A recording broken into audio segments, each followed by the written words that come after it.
नमस्कार, बहुत स्वागत है आपका। जनतंत्र देख रहे हैं आप और मैं हूं आपके साथ अमनदीप। दिल वालों की दिल्ली, देश की राजधानी दिल्ली, जिसकी चर्चा दूर दूर तक होती है, लेकिन इस बार दिल्ली की चर्चा हो रही है क्योंकि दिल्ली को एक बार फिर से जलाने की कोशिश हो गई है। शनिवार शाम को दिल्ली के जहांगीरपुरी में हनुमान जयंती पर निकाली गई शोभा यात्रा पर पथराव हुआ और तनाव बढ़ने के बाद फायरिंग भी हुई। उपद्रवियों ने यहां करीब घंटे भर तक बवाल काटा। दो समुदायों में जमकर पत्थरबाजी हुई, आगजनी की घटना को अंजाम दिया गया। हाथों में तलवारें लेकर कई सारी हिंसा को अंजाम दिया गया और हिंसा में अब तक 20 लोगों को गिरफ्तार किया जा चुका है। पुलिस ने हिंसा के मुख्य आरोपी अंसार और गोली चलाने वाले शख्स असलम को भी गिरफ्तार किया है। पुलिस ने आरोपियों को रोहिणी कोर्ट में पेश किया है। इस हिंसा की जांच क्राइम ब्रांच करेगी। जहांगीरपुरी में पुलिस टीम और RAF भी मुस्तैद है, तो पुलिस की ओर से शांति बनाए रखने के लिए अमन कमेटी की भी बैठक की गई और दोनों समुदायों से शांति बनाए रखने की अपील की गई। इस हिंसा के बाद कई सवाल खड़े हो रहे हैं। हम जानने की कोशिश करेंगे कि आखिर दिल्ली का दुश्मन कौन है। तो राम के बाद हनुमान, क्या हिंसा का पहले से था प्लान? क्या ये पूरा घटनाक्रम प्री प्लान था? शोभा यात्रा में पथराव, क्यों बढ़ा टकराव? हाथ में तलवार, कौन बना रहा नफरत की दीवार? अब तक 20 की गिरफ्तारी, कहां तक जुड़े हैं तार, यह भी एक बड़ा सवाल है। और साथ ही पुलिस के सामने हुई लड़ाई, फिर क्यों एक्शन में नहीं आई पुलिस? आने वाले हैं MCD चुनाव, कौन बढ़ा रहा दिल्ली में तनाव?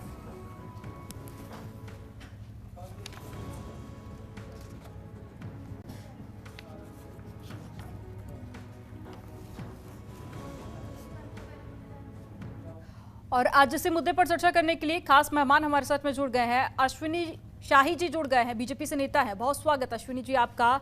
और साथ ही CV पांडे जुड़ गए हैं, पूर्व न्यायाधीश हैं। उमेर खान मुस्लिम स्कॉलर हैं, कुछ ही समय बाद जुड़ेंगे। और साथ ही महंत मणिराम दास जुड़ गए हैं, हिंदू धर्म गुरु हैं। और साथ ही नरेंद्र कुमार जुड़ गए हैं, आपसे प्रवक्ता हैं। आप सभी मेहमानों का बहुत स्वागत है। शुरुआत में अश्विनी शाही जी आप ही के साथ में करूंगी। एक के बाद एक इस तरह के जो घटनाएं हैं वो बढ़ती जा रही हैं। पहले उत्तर प्रदेश में, उसके बाद में मध्य प्रदेश और अब दिल्ली में भी इस तरह की हिंसा को अंजाम दिया गया और बार बार जो आरोप लग रहे हैं वो एक ही समुदाय के लोगों पर लग रहे हैं। आखिर आप इसके लिए जिम्मेदार किसको मानते हैं?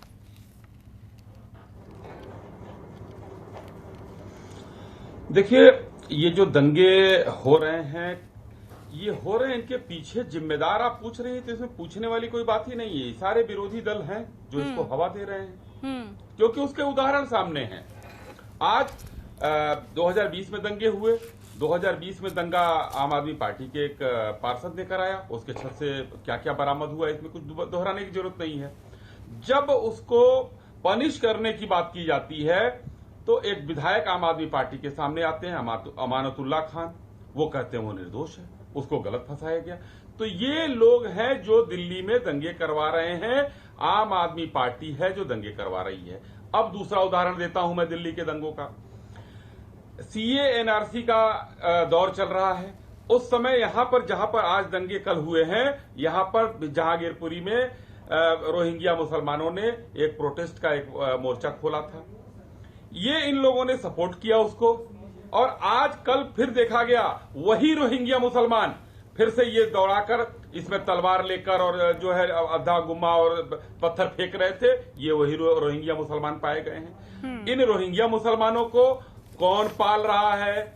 ये है केजरीवाल जी जो पाल रहे हैं। राशन कार्ड बनवा रहे हैं, उनका बिजली का बिल माफ कर रहे हैं, बिजली कनेक्शन दे रहे हैं, पानी का कनेक्शन देकर उनको पल्लवित और पुष्पित कर रहे हैं। उनकी लिस्ट जो है केंद्र सरकार को नहीं दे रहे हैं और लेकिन अश्विनी जी सरकार के हाथ में है। दिल्ली में इस तरह की घटना कल हुई है, इससे पहले मध्य प्रदेश में भी हो चुकी है और गोरखपुर में मंदिर के बाहर जो हुआ वो भी हम सब ने देखा। तो क्या उन लोगों को भी अरविंद केजरीवाल पाल रहे हैं? जी, हाँ, एकदम बहुत अच्छा सवाल किया मनदीप जी। गोरखपुर में जो मुर्तजा नामक आतंकवादी पकड़ा गया, जिसने कांड किया मंदिर पर, उसके पीछे किस तरीके के लोग खड़े हैं? अखिलेश यादव ने क्या कहा? साइकेट्रिक है, ये तो उसका इलाज चल रहा है, उसकी जांच होनी चाहिए। क्यों हवा दे रहे हैं आतंकवादियों से? इनको क्यों इतना प्रेम है? जहां भी जाइए ये विरोधी दल के लोग मिलेंगे। कहीं पर कांग्रेस के राहुल गांधी जो है हिजाब को हवा देते हैं और कहीं पर इस तरीके के दुर्दांत तक आतंकवादी। लेकिन अश्विनी जी, दिल्ली में तो पुलिसिंग आपके कंट्रोल में है, केंद्र सरकार के कंट्रोल में है। दिल्ली में तो पुलिसिंग केंद्र सरकार के कंट्रोल में है ना?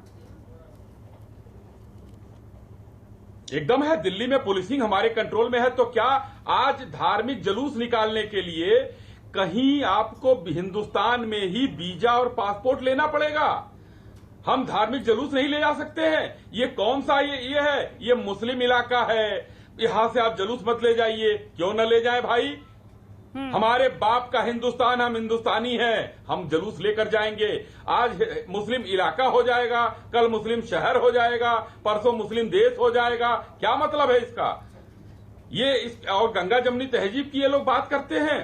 आज देखिए, मैं फिर से बहुत बताना चाहता हूं कि चंद लोगों के चक्कर में ये पूरा मुस्लिम बिरादरी को बदनाम किया जा रहा है। और ये जो विरोधी जो राजनीतिज्ञ हैं, केजरीवाल जी और अखिलेश यादव टाइप, ये लोग इनको प्रश्रय दे रहे हैं। और इसमें जो कट्टरवादी लोग हैं, इनको आगे करने के बाद उनको आज देखिए खारगोन में हुआ, कौन कौन पकड़ा गया? सारे मुस्लिम पकड़े गए क्योंकि उन्होंने दंगा किया।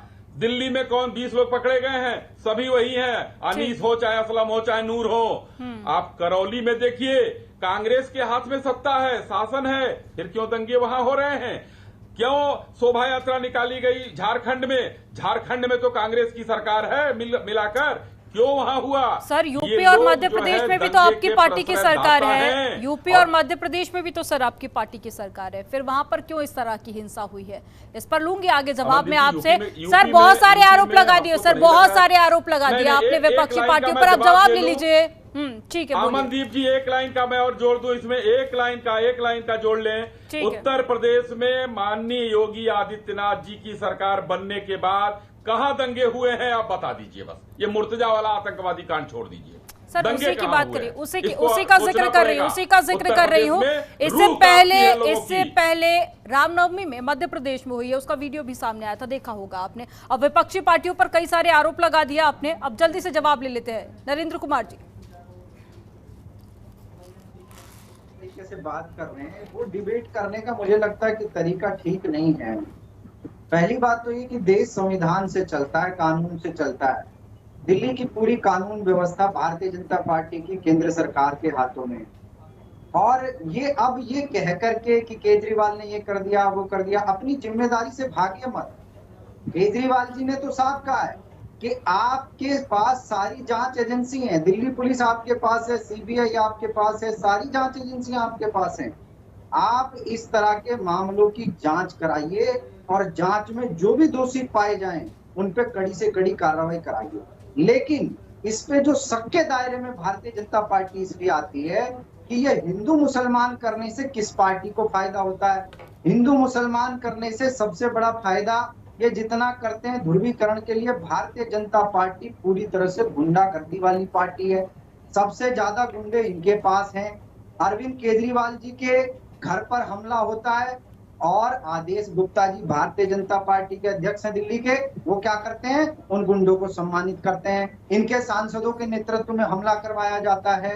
तो ये सारी जो कहानियां रची जाती हैं, आपने बिल्कुल सही कहा। ये मध्य प्रदेश में जो दंगा हुआ वहां केजरीवाल जी गए थे क्या? उत्तर प्रदेश में जो हमले हो रहे हैं वहां केजरीवाल जी गए थे क्या? आप लोगों को शर्म आनी चाहिए। देश को हर एक मामले में आप हिंदू मुसलमान में लेकर के जाएंगे। हम ये कह रहे हैं कि किसी भी इस तरह के दंगे निंदनीय हैं और इन पर कड़ी से कड़ी कार्रवाई होनी चाहिए, कड़ी से कड़ी इसमें जांच होनी चाहिए। इसमें आप दिल्ली पुलिस आपके पास है, सीबीआई आपके पास है, आप जांच कराइए, स्पेशल टीम से जांच कराइए और जो भी इसमें दोषी पाए जाएं उन पर कड़ी से कड़ी कार्रवाई करिए। कल हमने भी, आम आदमी पार्टी के लोगों ने भी हनुमान जयंती का कार्यक्रम किया, उत्सव मनाया, बड़े धूमधाम से मनाया। वहां किसी तरह का कोई हमला नहीं हुआ, वहां किसी तरह का कोई उन्माद पैदा नहीं हुआ। आखिरकार भारतीय जनता पार्टी के लोग जहां कार्यक्रम करते हैं वहीं इस तरह के उन्माद क्यों पैदा होते हैं? सवाल ये खड़ा होता है क्योंकि भारतीय जनता पार्टी के लोग स्वयं नरेंद्र शामिल कुमार होकर जी, पूरे नरेंद्र प्लानिंग से कुमार दंगे जी, करवाए जाते तमाम हैं। बड़ी संख्या में लोग उसमें शामिल हुए थे। वो जनता का पर्व है, आस्था का पर्व है, आप उसे बीजेपी से जोड़कर क्यों देख रहे हैं? आप नहीं इसलिए देख रहे हैं, आपको नहीं लगता कि जिस तरीके से प्लानिंग से ये, आपको नहीं लग रहा है इसके पीछे प्लानिंग है? आपको नहीं लग प्लानिंग रहा तो है, कितना बड़ा- प्लानिंग प्री प्लान था, सब आपको कुछ नहीं प्री लग प्लान रहा है? था। तो- मस्जिद तो के ये- ऊपर सबसे पहले हमला किया गया, पत्थर अगर जमा करके पहले रखे गए हैं तो जाहिर सी बात है कि वो पहले से ही प्री प्लान है। अश्विनी जी कुछ तो कहना इसकी चाह रहे जांच हैं? होनी चाहिए कि ठीक नहीं है, होनी चाहिए? बिल्कुल जांच होनी चाहिए, बड़ा सवाल यही है। अश्विनी जी जल्दी से जवाब दीजिएगा। जी अमनदीप जी, देखिए यहाँ पर जो है इन्होंने कहा कि सारा जो है भाजपा गुंडों की पार्टी है। अच्छी बात इन्होंने कहा, इनको अपने तरफ एक शेर कहा जाता है ना कि आईना जब किसी को दिखाया करो तो पहले देखो फिर दिखाया करो। तो जब उठाने के बाद पहले ये देखें मुख्य सचिव को मारने वाले दिल्ली में कौन गुंडे थे, ये किसी से छुपा नहीं है। दूसरी बात, अभी इन्होंने कहा कि ये छुपते हैं। हम कहां छुप रहे हैं? हम तो ये कह रहे हैं कि अमानतुल्लाह खान के खिलाफ आपने क्या कार्रवाई की? जब ताहिर हुसैन जो है आपका पार्षद था, उसके खिलाफ जब कार्रवाई हुई पार्टी में तो है भाई आपके साहब, अमानतुल्लाह साध्वी खान प्रज्ञा आए। किसकी आपने पार्टी क्या में है? साध्वी प्रज्ञा किसकी पार्टी में है? सर उसका प्लीज भी मुद्दे जरा पर रहिए, बयान सर कर दीजिए। प्लीज, आप दोनों से रिक्वेस्ट है, अरे मुद्दे साध्वी पर रहिए। प्रज्ञा आगे बना, आपको मंच आप दूंगी, अपनी बात बताइए। लेकिन उससे भाई, पहले सीपी पांडे जी का रुख कर लेते हैं। सीपी ताहिर- पांडे जी, बताइए। आप इसके पीछे आखिर ताहिर क्या ताहिर वजह हुसैन देख रहे ने हैं? दंगे क्योंकि करवाए एक तो नहीं, क्या दो हुआ? नहीं, 3 इस तरह की घटनाएं सामने आ चुकी हैं और कुछ ही दिनों में हमने देखा। आखिर क्या बड़ी वजह आप देख रहे हैं कि बार बार एक ही समुदाय पर आरोप लग रहा है और हिंदुओं का ही ऐसा पर्व होता है जिसे निशाना बनाने की बार बार कोशिश की जा रही है?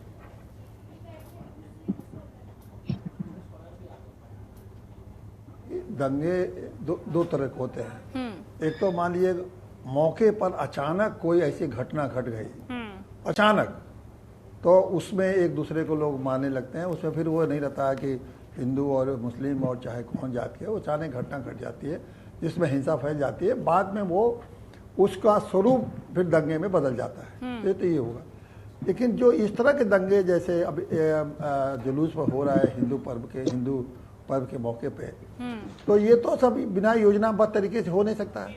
क्योंकि पर्व का भी निश्चित है कि ये इस दिन एक खास पर्व होता है, उसमें जुलूस निकलता है। तो उसकी तैयारी पहले से जो भी दंगे करने वाले लोग हैं वो पूरी उसकी तैयारी करते हैं, क्योंकि उस माहौल को बिगाड़ना है। अब इस माहौल को बिगाड़ना है तो ये आम बात है, कोई भारत में कोई नई बात नहीं है। त्योहारों पर दंगे होते हैं और देखिए भारत में अब तक हर साल कम से कम 300-400 दंगे तो होते ही होते हैं हिंदू मुसलमानों का। ये भारत के ये आप दंगों की लिस्ट निकाल लीजिए, तो 300-400 दंगों का अच्छा खासा रिकॉर्ड है। तो ये कोई नई बात नहीं है कि दंगे हो रहे हैं। लेकिन सबसे महत्वपूर्ण बात ये है कि ये पुलिस को मालूम है, और खास करके बहुत सारे पुलिस के विंग हैं जिनका यही काम है कि ये देखना कि कौन से एरिया सेंसिटिव है, कौन से त्योहार पर ज्यादा दंगे कर सकते हैं लोग, कौन से बैड एलिमेंट हैं जो कि दंगा के लिए पैसे लेकर दंगा फैलाते हैं, किन किन लोग राजनीतिक लोगों का कौन सा फायदा होने वाला है इससे जो दंगा कराते हैं, और पैसे देकर दंगा कराने के ये भी एक अच्छा खासा योजनाबद्ध तरीके से पैसा देकर दंगा कराया जाता है। तो इसके लिए पुलिस में विंग है। और दिल्ली की जहाँ दंगों की बात है, दिल्ली की तो पुलिस एक अच्छी खासी पुलिस है। तो क्या दिल्ली के पुलिस को इन बातों पे नजर नहीं रखना चाहिए कि त्योहारों में, अब जैसे मध्य प्रदेश में जब दंगा हो गया तो उनको तुरंत समझ लेना चाहिए कि दंगा का फैलाव दिल्ली में भी हो सकता है या कहीं भी हो सकता है। तो उसके पुलिस को एक तरह से एक्टिव हो जाना चाहिए था। पुलिस को एक्टिव होकर पता लगाना चाहिए था कि कहाँ कहाँ दंगे की संभावना है, और वहाँ उसके पहले जो दंगा करने के वाले लोग हैं जिनके प्रति संभावना है या संशय है, तो उनको नोटिस दे देना चाहिए, उनको या पकड़ के गिरफ्तार करके रख लेते तो शायद दंगे बच जाते। लेकिन पुलिस तो लगता है कि ऐसे मामलों में चाहती है कि दंगे हो जाएं और उसके बाद वो एक्शन में आए। तो जब ऐसी पुलिस की हरकत रहेगी बाद में एक्शन आने के लिए, तो निश्चित रूप से मैं समझता हूँ कि तो पुलिस का नकारापन है। दूसरा बात है, जिन लोगों को पुलिस मदद कर रही है, जिनका राजनीतिक लाभ इन चीज़ों से होना है, उन लोगों को पुलिस एक तरह से मदद कर रही है और वो राजनीतिक लाभ उठाते रहेंगे, पुलिस उनकी मदद करती रहे। तो एक गंभीर सवाल है, और दंगे के मामले में जो कार्रवाई होती है वो तो होती है। हम हर दंगे के बाद FIR होता है, 10-20 साल मुकदमे चलते हैं, गवाह नहीं मिलते हैं, छूट जाते हैं लोग। ये सब कोई नई बात नहीं है, हर बात यही होता है। लेकिन महत्वपूर्ण बात है कि दंगे को कैसे रोकना, और दंगे को रोकने में दंगे होंगे जो कि क्योंकि राजनीतिक लोग उसका फ़ायदा उठाते ही हैं, चाहे जो भी राजनीतिक पार्टी हो, जब भी उसको लगता है कि दंगे से फायदा होगा तो दंगा करा देगी, उसको लगेगा भ्रष्टाचार के मुद्दे से फायदा होगा तो भ्रष्टाचार का मुद्दा उठा देगी, उसे लगेगा कि खालिस्तान का मुद्दा उठाने से फायदा हो जाएगा तो खालिस्तान का मुद्दा उठा देगी। राजनीतिकों को तो कोई उनके ऊपर तो कोई नियंत्रण हो नहीं सकता, तो वो तो अपना काम अपनी कलाबाजी करते रहेंगे, अपने ढंग से वो करते रहेंगे। लेकिन प्रशासन और पुलिस को इनके चंगुल में नहीं रहना चाहिए। इनके कहने पे, चाहे इनके बहकाव में या इनके उकसाने पर या उनके लालच में, पदों के लालच में कि हम कर देंगे इनके लिए, तो दंगा करवा के ले देंगे तो हम खुश हो जाएंगे प्रशासन। तो ये जो पुलिस के रवैया है उसको इंडिपेंडेंट रूप से दंगों को रोकने के लिए अपने स्ट्रेटेजी बनाना चाहिए और दंगे को रोकना चाहिए। वाकई में पांडे जी, आपने बहुत ही दो जायज सवाल उठाए। एक तो ये कि पुलिसिंग का कहीं ना कहीं इसमें फेलियर रहा है, और दूसरा ये कि राजनीतिक फायदे के लिए इस तरह की कोशिशें की जाती है। इन दोनों को मुद्दों को लेकर मैं सवाल करूंगी प्रवक्ताओं से, लेकिन उससे पहले मणिराम जी का रुख कर लेते हैं और इस पूरे मामले को लेकर उनका रिएक्शन जान लेते हैं। मणिराम जी। जय श्री राम। ये बहुत ही निंदनीय है कि जो हनुमान जयंती के शुभ अवसर पर इस तरीके की घटना हुई है, और वहाँ के जो मुस्लिम समुदाय के लोग हैं उन लोगों को सोचना चाहिए कि उनके किसी भी धार्मिक कार्य में हम लोग नहीं बाधित होते हैं, हम लोग बाधित नहीं करते हैं, तो वो लोग क्यों हिंदुओं के ऊपर आघात करते हैं, हमला करते हैं। देखिए प्रशासन के जवान घायल हो गए, इतनी जनता घायल हो गई। इस तरीके की घटना जो हो रही है, ये मुस्लिम समुदाय के लोग ये अपनी पहले से प्लानिंग कर रखे थे कि हिंदुओं के हनुमान जयंती के शुभ अवसर पर इनको इसी तरीके से चोट देंगे। ये आतंकवादी प्रवृत्ति के लोग हैं, ये लोग एक नक्सलवाद हैं, और जो रोहिंग्या मुसलमान है वही आके वहाँ बसे हैं ज्यादा से ज्यादा, और वही अपना ये कारनामा कर रहे हैं। इनके ऊपर प्रशासन को कड़ी से कड़ी कार्रवाई करनी चाहिए और सभी को जेल भेज देना चाहिए। ठीक है, लेकिन मणिराम जी, बार बार इस तरह की घटनाएं सामने आना, और आपने जिनका जिक्र किया वो कुछ चंद दिनों से ही तो भारत में नहीं रह रहे ना। इससे पहले भी रामनवमी आती थी और हनुमान जयंती इससे पहले भी आती थी, लेकिन इस तरह की घटना पहले नहीं देखी गई। लेकिन अब कुछ ही समय में देखा जा रहा है कि बैक टू बैक कई सारी घटनाएं इस तरह की सामने आ गई हैं, और हिंदू मुस्लिमों को आपस में बांटने की कहीं ना कहीं ये एक बड़ी साजिश है। मुस्लिम समुदाय के लोग बौखला गए हैं। जो मंदिर, दिव्य राम मंदिर और कोर्ट का फैसला, हमारे योगी जी मोदी जी की जोड़ी ने जो काम किया है, इसको देखते हुए वो बौखला गए हैं।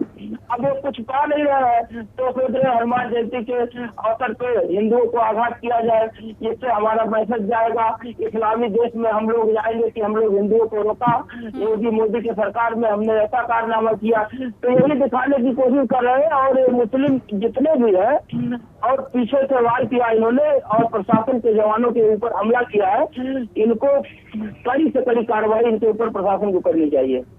ठीक है, लेकिन मणिराम जी, अगर कुछ चंद लोग इस तरह की घटना को अंजाम देते हैं तो इसके लिए आप पूरे समाज को जिम्मेदार नहीं ठहरा सकते। उमर खान जी भी हमारे साथ में जुड़ गए हैं। ठीक है सर, आगे आपसे जवाब लूंगी।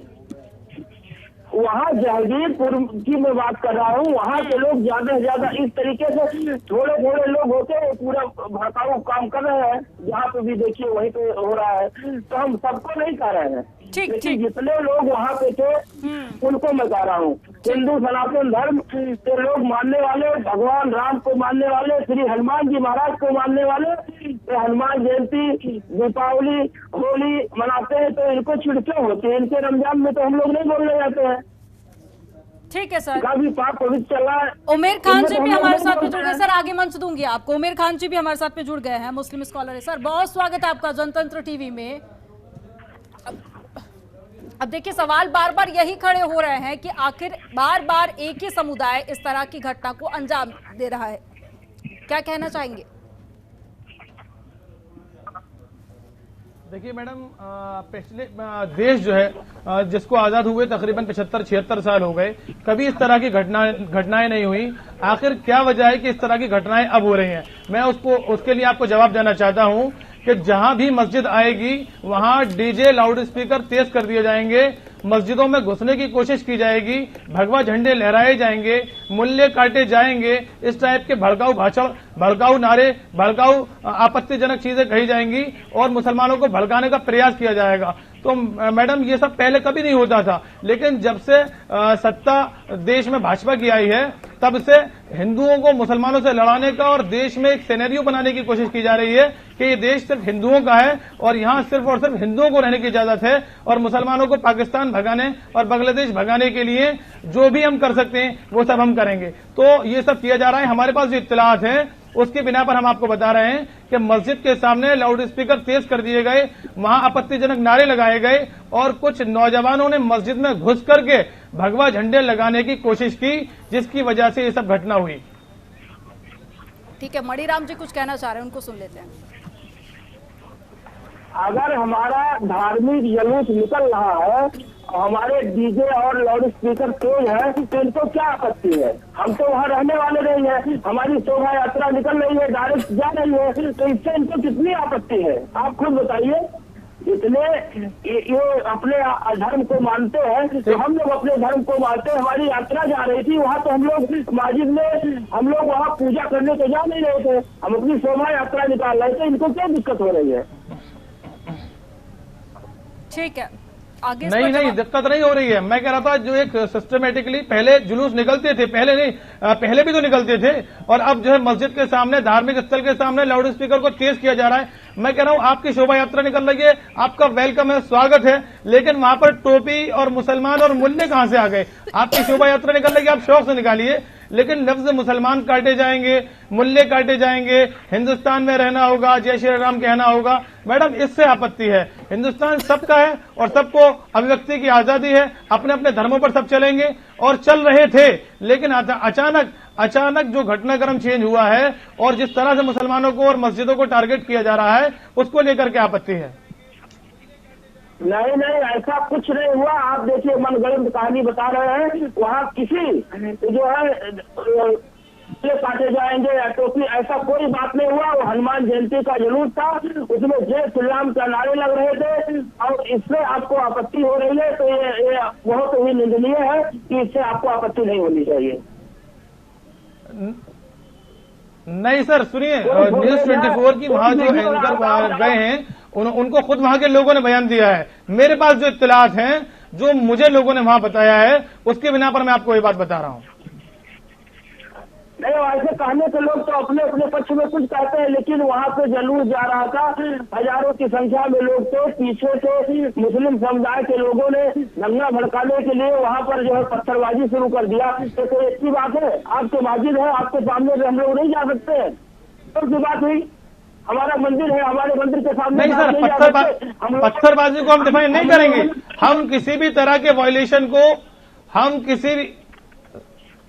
किसी भी तरीके के वायलेशन को, हिंसा को कभी भी अब जायज नहीं ठहराते और ये देश के माथे पर एक कलंक होता है। और खास तौर से राजधानी, देश की राजधानी है, जहां से दूर दूर तक मैसेज जाता है कि हिंदुस्तान की राजधानी दिल्ली के अंदर सांप्रदायिक दंगे हो रहे हैं, जिसकी बिना पर अमेरिका जो डोमोर की पॉलिसी अपनाता है, वो हमें नसीहत करने की कोशिश करता है कि हिंदुस्तान के अंदर ये सब होता है। तो ये तो फेल्योर है पुलिस का। पुलिस क्या कर रही थी जब मालूम है 7 राज्यों में इससे पहले सांप्रदायिक दंगे हो चुके थे और ये सब घटनाएं हुई थी, तो पुलिस क्या कर रही थी? और अगर इस मस्जिद सामने आ रही थी या इस मुस्लिम समुदाय की आबादी आ रही थी। वाकई में उमेर जी, कई सारे सवाल इसको लेकर खड़े हो रहे हैं। अश्विनी जी भी कुछ कहना चाह रहे हैं, इसको लेकर जवाब लेंगे आगे। इससे पहले आप कुछ कहना भी चाह रहे थे, अपनी बात भी पूरी कीजिएगा। और साथ ही ये कि पुलिसिंग का एक बड़ा फेलियर इसे बताया जा रहा है, इस पर आप क्या कहेंगे? इससे पहले भी जब 2 घटनाएं हो चुकी थी तो इसको लेकर काफी ज्यादा अलर्ट पुलिस क्यों नहीं थी?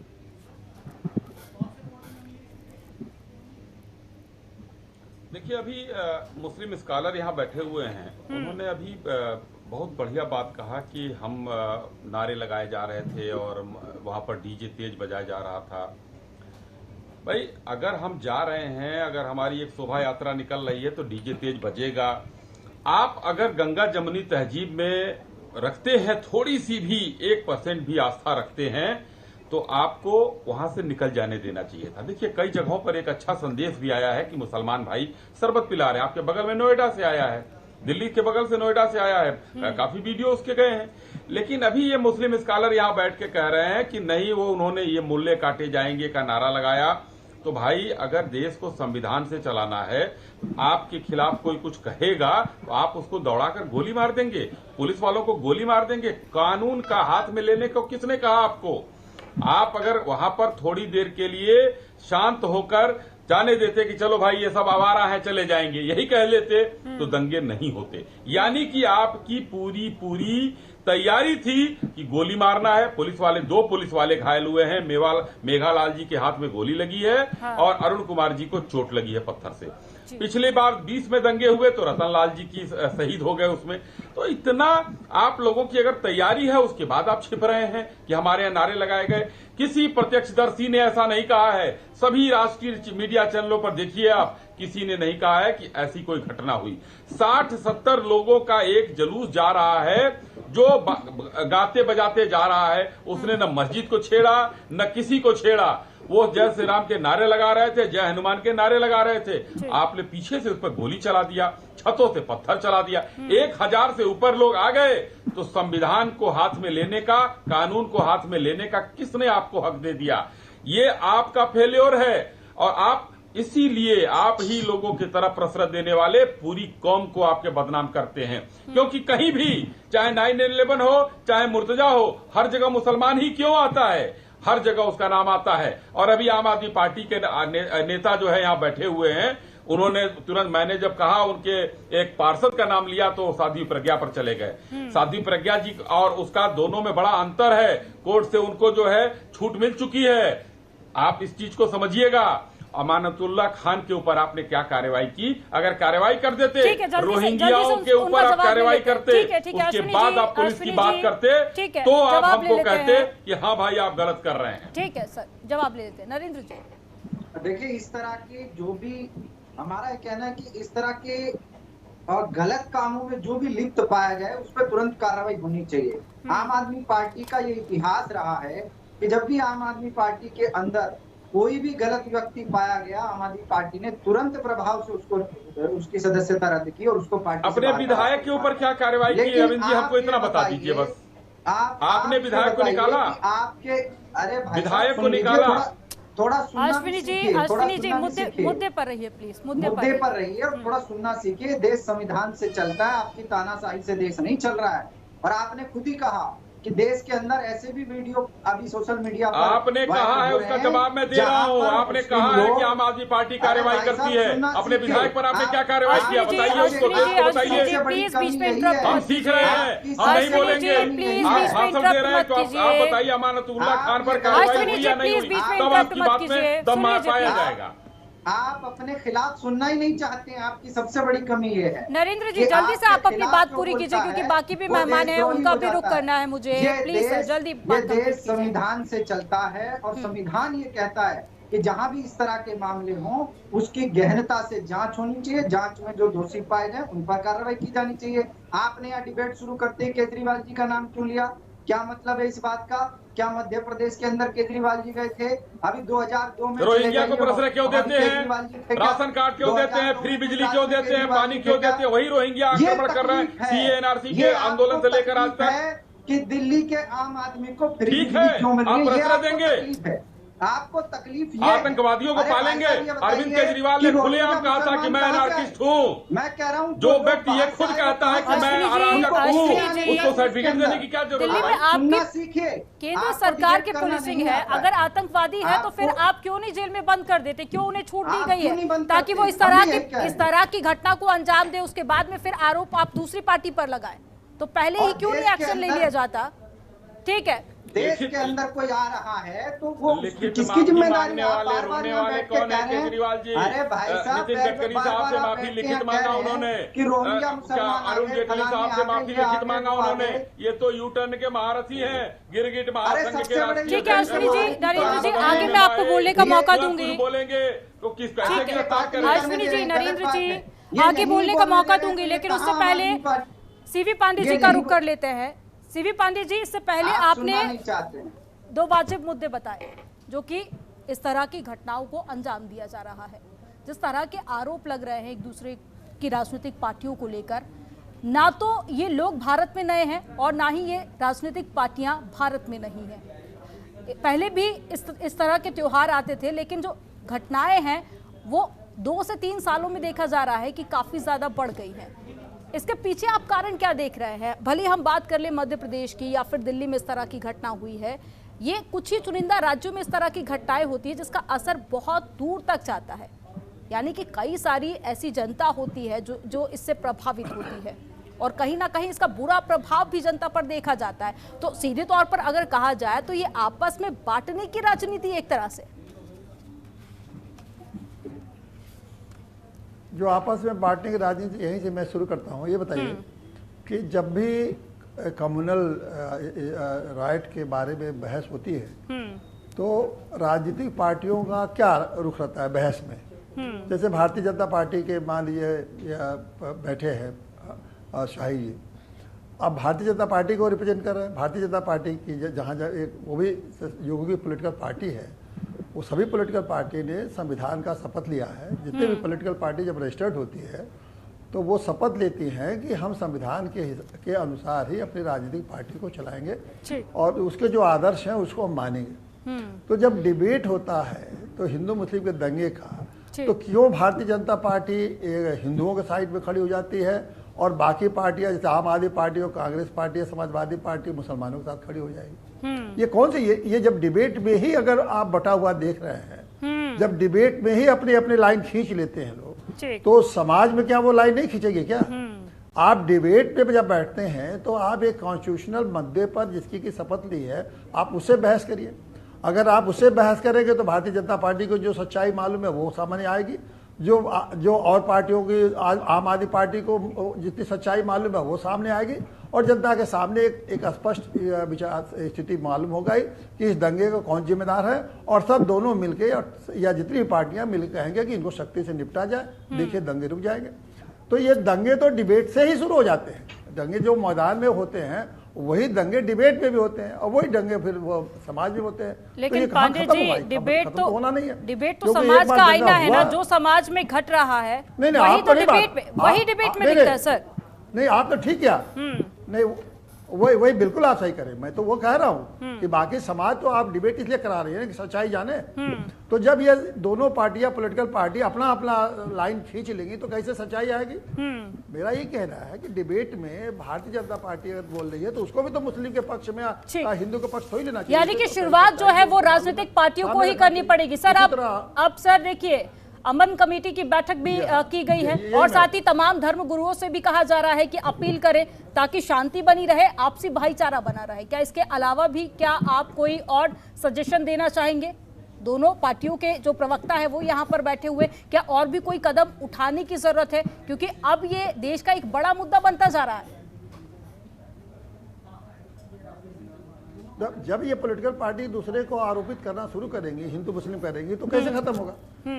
सवाल वही मैं बात कर रहा हूँ कि पॉलिटिकल जब भी दंगे हों तो जो राजनीतिक पार्टियां हैं उन्हें किसी एक साइड को नहीं लेके ये कोशिश करना चाहिए कि दोनों ये मामले को कैसे सुलझाया जाए। और मामले सुलझाने का सबसे बड़ा तरीका जो कानूनी तरीका है कि जो दोषी है उनको सख्त से सख्त दंड दिया जाए।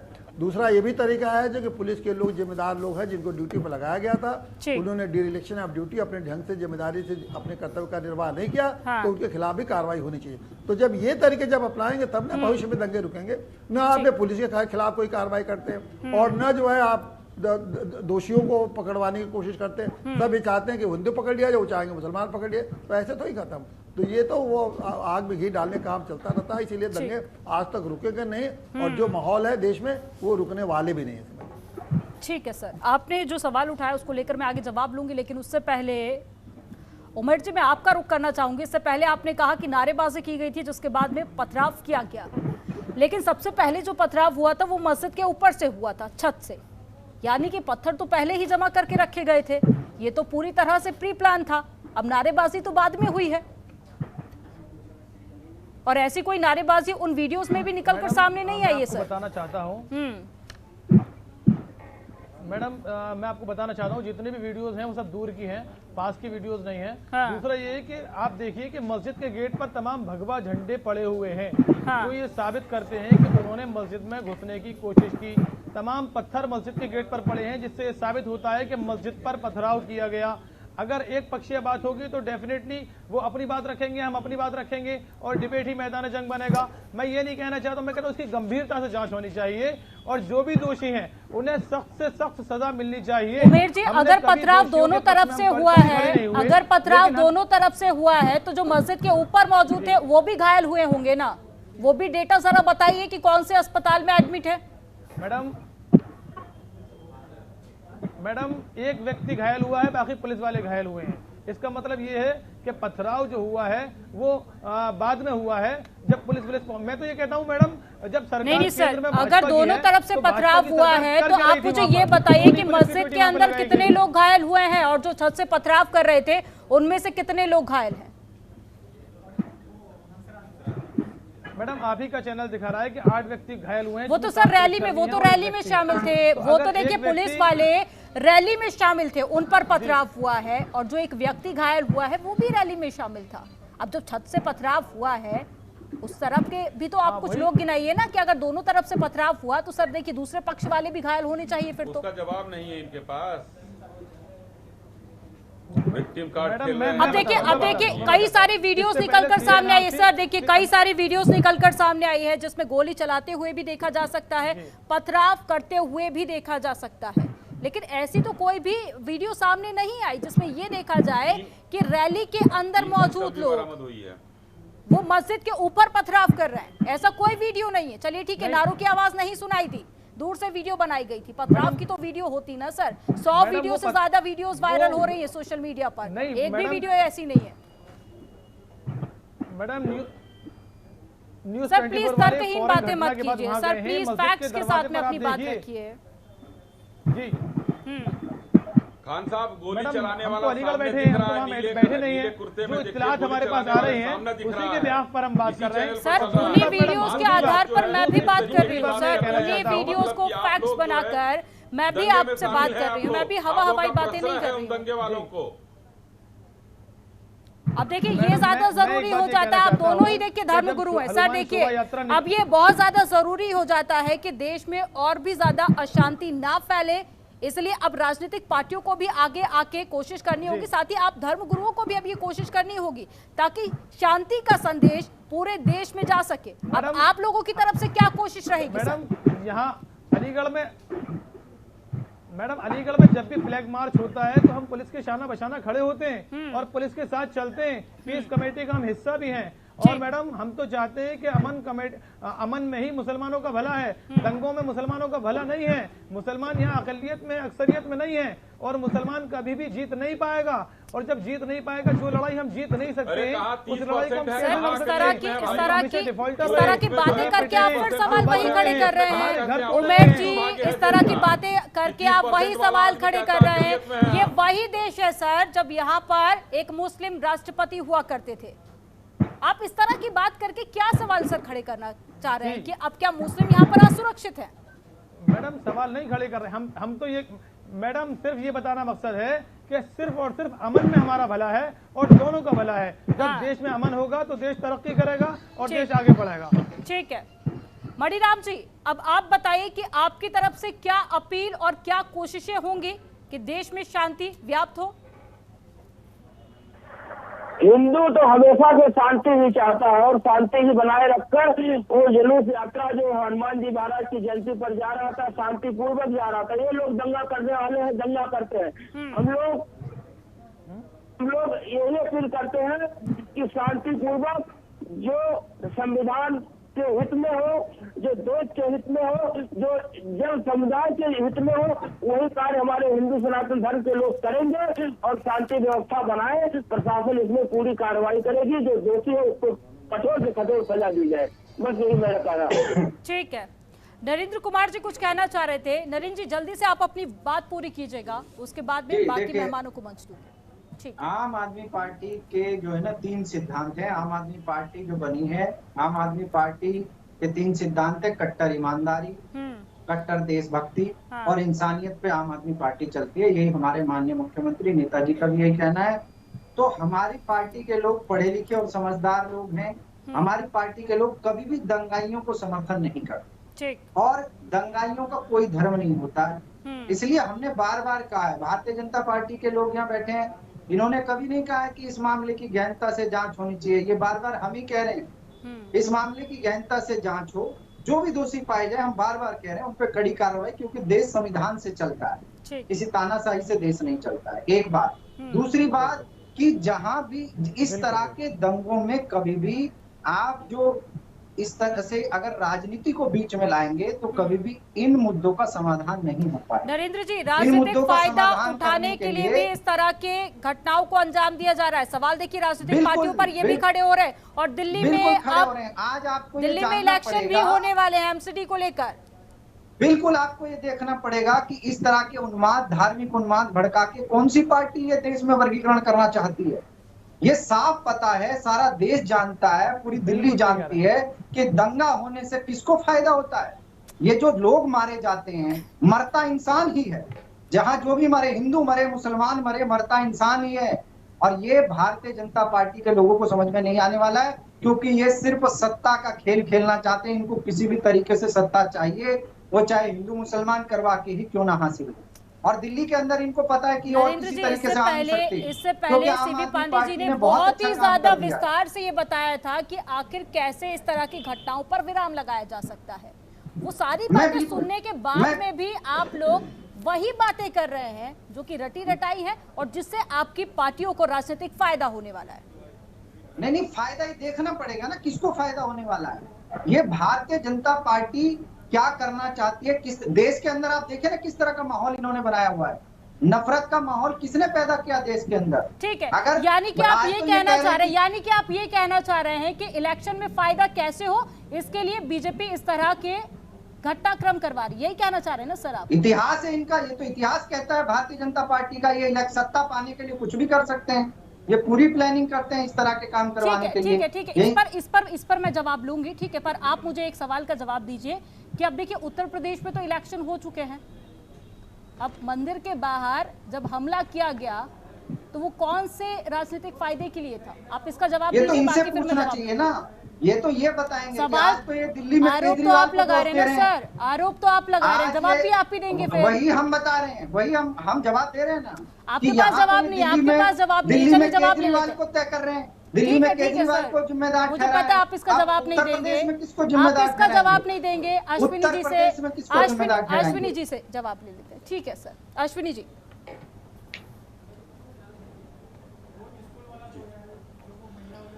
देखिए अमनदीप जी, अभी हमारे भाई ने एक बार भी हमने रोहिंग्याओं पर सवाल खड़ा किया, रोहिंग्याओं पर ये कुछ नहीं बोले। इन्होंने अपने पार्टी का कट्टर सर प्लीज मेरी रिक्वेस्ट है, बीच में इंटरप्ट मत कीजिए, बीच में इंटरप्ट मत कीजिए। अश्विनी जी, तो दो कट्टर ईमानदारी का आज हमारे राष्ट्रीय प्रवक्ता संबित पात्रा जी ने आज इनके कट्टर ईमानदारी का, कट्टर भ्रष्टाचार का जो पोल खोला है राष्ट्रीय चैनलों पर, वो प्रेस करके दिया है। तो वो तो वहां ध्वस्त हो जाते हैं। देश प्रेम की बात करते हैं तो इनके संयोजक जो है अभी कुछ सालों पहले जाकर पंजाब में एक खालिस्तानी आतंकवादी के घर रुकते हैं और वहां जो रेफरेंडम 2020 किया गया उसका समर्थन करते हैं। अब वो लोग कह रहे हैं खालिस्तान वाले कि अब हमको जो हमने पैसा देकर चुनाव लड़वाया है, अब हमारी चीजों को पास कराइए। ये कट्टर देश प्रेम में आता है। मैं ये कहना चाहता हूं कि देखिए, हिंदुस्तान में अमन चैन पैदा करने की बहुत कोशिशें हो रही हैं और होंगी। भारतीय जनता पार्टी सबका साथ सबका विकास का काम करती है। ये लोग भारतीय जनता पार्टी को एक साफ टारगेट पाकर, लेकिन अश्विनी जी भारतीय जनता पार्टी हिम्मत किसी में तो उत्तर प्रदेश में आकर दंगे कर ले, विश्वास में नहीं ले पा रही है सर, सभी समुदायों को विश्वास में नहीं ले पा रही है, मान जाइए सभी। देखिए यही अमनदीप जी, यही मैं कहना चाह रहा, सभी समुदाय हमारे विश्वास में उत्तर प्रदेश में है। हिम्मत किसी की तो आकर दंगा करके दिखाए। हमने क्या माहौल एक अच्छा माहौल किया है, उसी तरीके से पूरे देश में देखिए। अब बुलडोजर चलने लगा तो सब लोग किरकिरी होने लगी। जब लोग पत्थर बीनने को मजबूर हो गए, जो पत्थर चला रहे थे, जब पत्थर बीनने को मजबूत खरगोन में शिवराज सिंह जी ने किया है, तब ये लोग बिलबिलाए हैं, जितने विरोधी दल वाले हैं सब बिलबिलाकर बोलने लगे हैं गलत हो रहा है, गलत हो रहा है, गलत हो रहा है। पत्थर चलाने वालों को गलत किसी ने नहीं कहा। वहां एक लड़का, नाबालिग लड़का शिवम, आज जिंदगी मौत से लड़ रहा है। कौन आम आदमी पार्टी का नेता या कौन विरोधी दल का नेता उससे मिलने चला गया है? ये लोग कहाँ हैं? यही लोग देश में अराजकता फैला रहे हैं अमनदीप जी। ये जो भारतीय जनता पार्टी का विरोध करते करते, मोदी और योगी का विरोध करते करते जो राष्ट्र विरोध पर उतर जा रहे हैं, आपकी पार्टी को पूर्ण बहुमत दिया है। आंतरिक केंद्र की बात कर लीजिए, उत्तर प्रदेश की बात कर लीजिए, पूर्ण बहुमत दिया है। अब उम्मीदें आप ही से है जनता को, और वैसे भी इन दोषियों पर कड़ी कार्रवाई होनी चाहिए और पूरे मामले को लेकर जांच होनी चाहिए। और इस रिपोर्ट को सर पब्लिक भी होना चाहिए ताकि ये पता चले कि आखिर दोषी कौन है और मंशा क्या है इसके पीछे। सख्त सजा मिलेगी अमनदीप जी। जो पकड़ा जा रहा है वो सलाखों के पीछे जा रहा है, उसको न्याय पर हमको पूरा भरोसा है, हिंदुस्तान की न्याय पर सख्त सजा मिलेगी। और पत्थर चलाना और गोली चलाना ये लोग भूल जाएंगे। और आने वाले दिनों में देखिए जो सख्ती हम लोग कर रहे हैं हर जगह पर, उससे पता चलेगा जो ये कथित दंगाई और दंगाइयों के साथ साथ जो उनको प्रश्रय देने वाले हैं उनके ऊपर भी कार्रवाई होनी सुनिश्चित की जाएगी।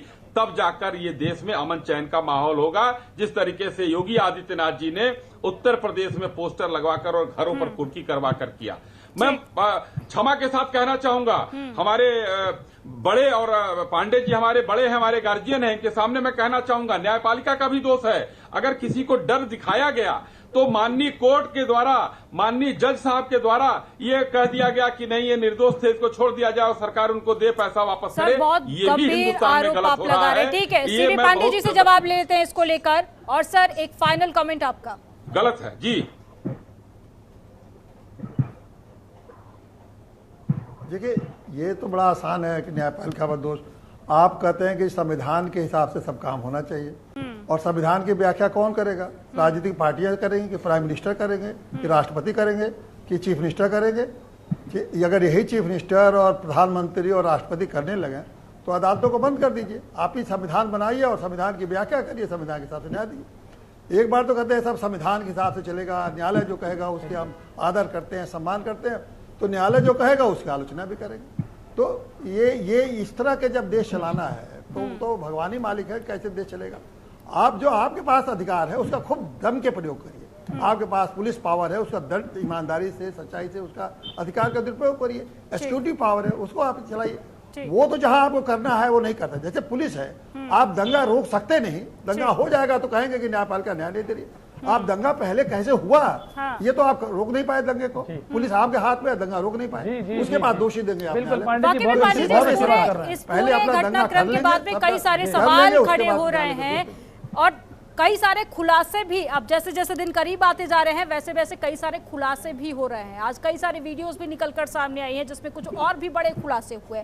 लेकिन अब सवाल सबसे ज्यादा अहम यह है कि आखिर क्या मंशा रही जिसके चलते इस पूरे घटनाक्रम को अंजाम दिया गया और इसके पीछे दोषी कौन है और आखिर अमन चैन देश में कैसे लाया जाएगा और इसको लेकर क्या कोशिशें होती है, ये देखना काफी ज्यादा अहम होगा। आप सभी मेहमानों को हमारे साथ में जुड़ने के लिए, चर्चा में शामिल होने के लिए बहुत शुक्रिया।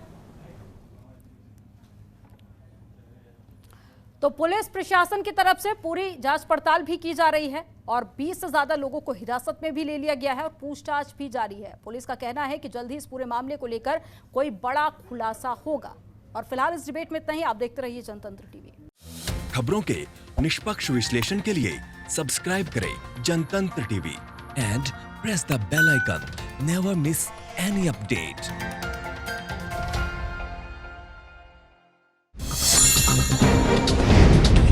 डाउनलोड कीजिए जनतंत्र टीवी ऐप को, जो कि अवेलेबल है गूगल प्ले और ऐप स्टोर पर।